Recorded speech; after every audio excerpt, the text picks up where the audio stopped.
Le BTS SP3S et le BTS Services et prestations au secteur sanitaire et social. C'est un BTS qui est ouvert, comme tous les autres BTS, à tout type de baccalauréat, avec pour certains quand même une logique de continuité. C'est notamment le cas de bac ST2S, de bac ASSP, des bacs professionnels. Mais il nous arrive d'avoir également des bacs généraux, ce qui fait que bon, le public il est très large. On touche un peu à tout. Et avec ce BTS-là, parce qu'on fait quand même de la communication, du social, du sanitaire, donc tout ce qui est administratif. On peut accéder à plusieurs structures, donc on a les associations, on a le service public, on peut travailler dans les hôpitaux. Ça peut être en EHPAD, ça peut être dans les foyers d'hébergement pour les personnes handicapées, ça peut être dans les mutuelles, les assurances. Tout ce qui est sanitaire et social, c'est vraiment ces structures-là en fait. Donc c'est un BTS plutôt administratif, mais comme le secteur sanitaire et social est particulier, j'enseigne les techniques de gestion administrative et financière en première et deuxième année, et aussi la gestion des ressources humaines en deuxième année. Sinon, parmi les autres disciplines, il y a une discipline que l'on appelle public et institutions. Donc ça va être par exemple des sujets par rapport à la protection de l'enfance, les personnes en situation de handicap, les personnes âgées. La famille monoparentale, la pauvreté, les personnes en situation de mal logement. Il y a plein de notions qu'on va quand même toucher et qui est assez intéressant. Et même de la méthode, beaucoup de méthodes qu'on va devoir vite intégrer à notre quotidien, on va dire ça. Et il est hyper intéressant parce qu'il nous met vraiment dans la vie active, ce BTS.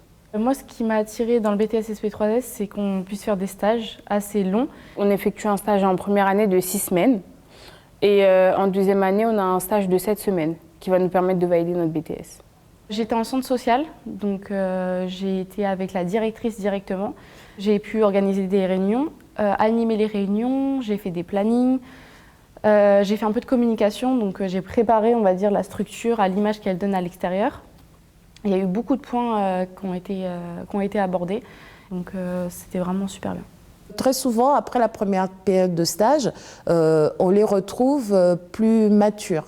Avoir le public en face, traiter son dossier ou mener des actions avec des enfants, avec proposer, c'est différent. C'est vrai que les stages aussi leur permettent de préciser leurs projets. Donc du coup, après le BTS, on peut s'arrêter et rentrer dans le monde du travail, ou on peut aussi continuer en licence professionnelle, donc qui reste dans la même branche, et après faire un bac+3 ou même après continuer en master. Moi, par exemple, je vais faire licence sciences de l'éducation. C'est pas forcément dans la continuité, mais moi je veux faire ça. Il y en a, ils vont faire communication. Moi, j'ai une autre vocation. Donc, je vais faire mon BTS, je vais terminer mon BTS et ensuite je vais faire une école d'éducatrice spécialisée pour travailler dans la PJJ, donc la protection judiciaire de la jeunesse. Il y a même celles qui veulent faire RH. C'est vaste, il y a plusieurs choses.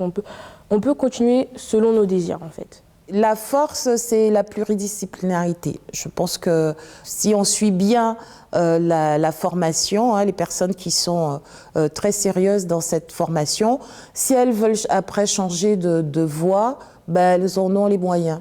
Il faut déjà avoir quand même du caractère, quand même avoir un minimum de confiance en soi, mais ça après ça s'apprend.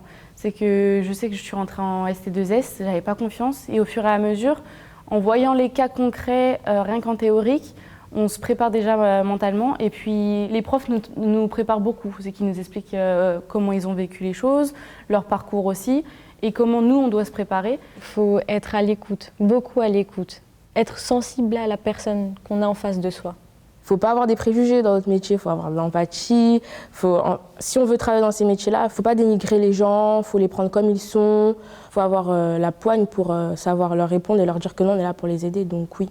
Il faut vraiment avoir un bon caractère et avoir beaucoup de choses. Il faut vraiment être fort. Mais c'est quand même très enrichissant et très important de nos jours parce qu'il y a de plus en plus de personnes précaires, de plus en plus de personnes en situation de besoin. Donc il ne faut pas avoir peur. Notre prof, il n'y a pas longtemps, elle nous a dit qu'elle est partie sur Internet et qu'elle a vu les tonnes d'emplois qui sont en attente. Et elle a dit, ce sera hyper vaste pour nous. On ne sera jamais au chômage, limite, elle a dit. Donc oui, moi je pense qu'il y aura on aura beaucoup d'opportunités.